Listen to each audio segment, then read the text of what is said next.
তিহার থেকে কেষ্ট ফিরতেই বদলাতে শুরু করে বীরভূমের রাজনীতির সমীকরণ। প্রকাশ পায় কাজল কেষ্টর দ্বন্দ্ব। একই মঞ্চে বীরভূমের দুই প্রথম সারির নেতাকে না দেখতে পাওয়া নিয়েও মাথা চাড়া দেয় প্রশ্ন। আর এরই মধ্যে অনুব্রতকে বীরভূমে জেলা কোর কমিটির চেয়ারম্যান বলে দাবি করে বসেন কমিটির আহ্বায়ক, যার বিরোধিতা করতে শোনা যায় কাজলকে। কিন্তু কাজলের সেই বিরোধিতা ধোপে টিকল না। কেষ্টর পদ স্পষ্ট করে দিলেন বিকাশ রায়চৌধুরী নিজে। বীরভূম জেলা তৃণমূল কংগ্রেস কোর কমিটির চেয়ারম্যান অনুব্রত মণ্ডল আজ রামপুরহাটে কোর কমিটির বৈঠক শেষে স্পষ্ট করে দিলেন আহ্বায়ক বিকাশ রায়চৌধুরী।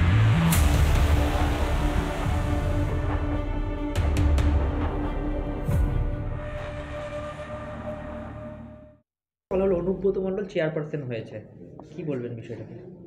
এটা হয়তো আমাদের শুনতে ভুল হয়েছে, বা যিনি বলেছেন তিনি হয়তো ভুলবশত বলেছেন। কোর কমিটির আহ্বায়ক হিসাবে আমাদের বিকাশ রায়চৌধুরী মহাশয় আমাদের দলনেত্রী মমতা বন্দ্যোপাধ্যায়ের নির্দেশে তিনি ছিলেন, তিনি আছেন, তিনিই থাকবেন। চেয়ারম্যান নয়, কোর কমিটির সদস্য অনুব্রত। কাজল শেখের এহেন দাবি যে ঠিক নয় তা স্পষ্ট করে দিলেন কমিটির আহ্বায়ক বিকাশ রায়চৌধুরী।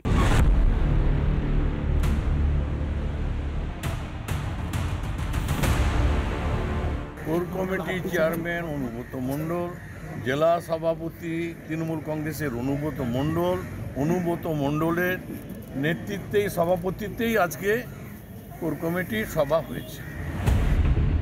কেষ্ট কোর কমিটির চেয়ারম্যান কিনা তা নিয়ে জল্পনার সূত্রপাত হয় বিকাশ রায়চৌধুরীর বক্তব্য থেকেই। অনুব্রত মণ্ডল তো চেয়ারপারসন। কমিটির প্রথম বৈঠকের পরই বিকাশ রায়চৌধুরীর গলায় শোনা গিয়েছিল এই কথা।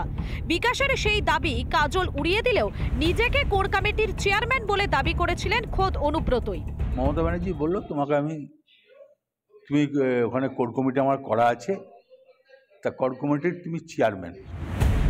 অনুব্রতর এই ভাইরাল ভিডিওর পর জল্পনা আরও বাড়তে শুরু করে। কোর কমিটির কোন পদে রয়েছেন কেষ্ট তা নিয়ে তৈরি হয় ধোঁয়াশা। রবিবার রামপুরহাটে তৃণমূলের কোর কমিটির বৈঠকে অবসান হলো যাবতীয় বিতর্কের। জেলায় যে উন্নয়ন, জেলার যে সংগঠনকে মজবুত করার যে মানসিকতা, আমরা সবাই একসাথে এগিয়ে চলেছি। কোর কমিটির চেয়ারম্যান এবং জেলা সভাপতি অনুব্রত মণ্ডলের সভাপতিত্ব হয়েছে। তিহার থেকে কেষ্ট ফিরতেই বীরভূম তৃণমূলের অন্দরের দ্বন্দ্ব প্রকাশ্যে আসতে শুরু করে। সেই আবহে কেষ্টকে কোর কমিটির চেয়ারম্যান হিসাবে মানতে না চেয়ে নতুন করে বিতর্ক বাড়ান কাজল শেখ। বীরভূম থেকে মনোরঞ্জন চ্যাটার্জির রিপোর্ট, রিপাবলিক বাংলা। 15 বছর পর রবিবার হয় কাঁথি সমবায় নির্বাচন। দিনভর পূর্ব মেদিনীপুরের বিস্তীর্ণ এলাকা রণক্ষেত্র জাহেরানায়। কেন্দ্রীয় বাহিনীর উপস্থিতিতে কোঅপারেটিভ ব্যাংকের ভোটে চলে অশান্তি। হেরিয়ায় বিজেপি তৃণমূল হাতাহাতি। রামনগরে রাস্তা অবরোধ করে বিক্ষোভ দেখাতে থাকে বিজেপি। তবে দিনের শেষে 108টির মধ্যে 101টি আসন পায় তৃণমূল, বাকি 7টা যায় বিরোধীদের ঝুলিতে। কন্টাই কোঅপারেটিভ ব্যাংকের নির্বাচন ইতিমধ্যে শুরু হয়েছে। সকাল 9টা বাজার সঙ্গে সঙ্গে কিন্তু ইতিমধ্যে ভোট গ্রহণ পর্ব শুরু হয়েছে বিভিন্ন জায়গায়। কলকাতা সহ জেলার 14টি কেন্দ্রে কিন্তু এই ভোট গ্রহণ কেন্দ্র শুরু হয়েছে এই মুহূর্তে। বেলা গড়াতেই উত্তেজনা। কেন্দ্রীয় বাহিনী মোতায়েন থাকলেও উত্তপ্ত হয়ে ওঠে কোঅপারেটিভ নির্বাচন। রামনগরে বিজেপি তৃণমূল হাতাহাতি। তুলকালাম হয়ে ওঠে পরিস্থিতি। রাস্তা অবরোধ করে ভোট বয়কটের ডাক বিজেপির।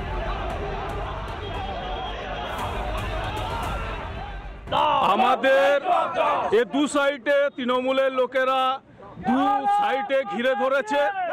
আমাদের কোনো ভোটারকে ঢুকতে দিচ্ছে না, তাদের কাছ থেকে স্লিপ ছাড়িয়ে নিচ্ছে। 10 নম্বর হেরিয়া কেন্দ্রে ভোট শুরুর আগেই দেখা যায় উত্তেজনা।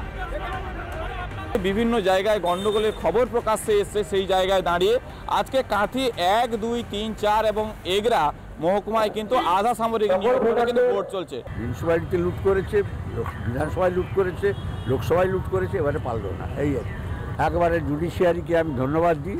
চোর ডাকাত যতদিন থাকবে ততদিন সুপ্রিম কোর্টে গিয়ে, হাইকোর্টে গিয়ে আমরা সিআরপিএফ চাই। দিকে দিকে ধরা পড়েছে উত্তেজনা। কোলাঘাটেও বাদ যায়নি অশান্তি। বুথ জ্যামের অভিযোগ ওঠে তৃণমূলের বিরুদ্ধে। পাশাপাশি বিরোধী পক্ষের ভোটার স্লিপ ছিঁড়ে দেওয়ার অভিযোগও ওঠে। প্রতিবাদ করতে গেলে তৃণমূল নেতা অসীম মাঝির নেতৃত্বে বিজেপি কর্মীকে মারধর করা হয় বলে অভিযোগ। এছাড়াও কাঁথি এক নির্বাচনী ক্ষেত্রে প্রগতিশীল মোর্চার ক্যাম্প ভাঙচুরের অভিযোগ ওঠে তৃণমূলের বিরুদ্ধে। তৃণমূলের কিছু বাহিনী এসে তারা কেন এখানে আমরা বুথ করে বসছি, বুথ রাখা যাবে না, টেবিল ভেঙে আমাদের ভোটার লিস্টটি ছড়িয়ে দিয়ে বললো যেখানে যেখানে বুথ হয়েছে সব বুথ আমরা ভাঙবো। এখন থেকে তো আমি এখানে আছি, কোথায় তাদের ক্যাম্প কি এসব আমি কোথাও দেখতে পাইনি। ভাঙচুরের তো কোনো প্রশ্নই ওঠে না। সেন্ট্রাল ফোর্স দিয়ে তো নির্বাচন হচ্ছে, শান্তিপূর্ণভাবে নির্বাচন হচ্ছে। সমবায় ভোট ঘিরে দিনভর পূর্ব মেদিনীপুরের বিস্তীর্ণ এলাকায় উত্তেজনা ছড়িয়ে থাকলেও দিনের শেষে ঝুলি ভরেছে তৃণমূলে। 108টি আসনের মধ্যে 101টি আসন দখল করে তৃণমূল এবং 7টি আসন দখলে যায় বিরোধীদের। যেখানে দীর্ঘ 15 বছর ধরে এই কন্টাই কোঅপারেটিভ ব্যাংক নির্বাচন বন্ধ ছিল, আজকে কিন্তু এক কোম্পানি আইনের মাধ্যমে এই ভোট নির্বাচন প্রক্রিয়া সম্পন্ন হয়। সাধারণ মানুষ ভোটার তাদের সবাইকে কৃতজ্ঞতা জানায় যে তারা সুন্দরভাবে ভোট দিতে পেরেছে। স্বাচ্ছন্দ্যে নির্ভয়ে তারা নিজেদের ভোট নিজেদের দিয়ে আমাদের দলকে তৃণমূল কংগ্রেসের যে প্যানেল ছিল 108টা আসনের মধ্যে 101টি আসন আমরা জয়লাভ করেছি। তবে লোকসভা থেকে বিধানসভা এমনকি কোঅপারেটিভ নির্বাচনেও বাংলায় শান্তিপূর্ণ হচ্ছে না। কবে বদলাবে এই চিত্র? Bishnubrata পণ্ডার report, Republic Bangla. নানা ধরনের কন্টেন্ট দেখার জন্য লাইক করুন, শেয়ার করুন আমাদের ফেসবুক পেজ, সাবস্ক্রাইব করুন আমাদের ইউটিউব চ্যানেল। পাশাপাশি অন্যান্য ব্রেকিং নিউজের জন্য অবশ্যই চোখ রাখুন রিপাবলিক বাংলায়।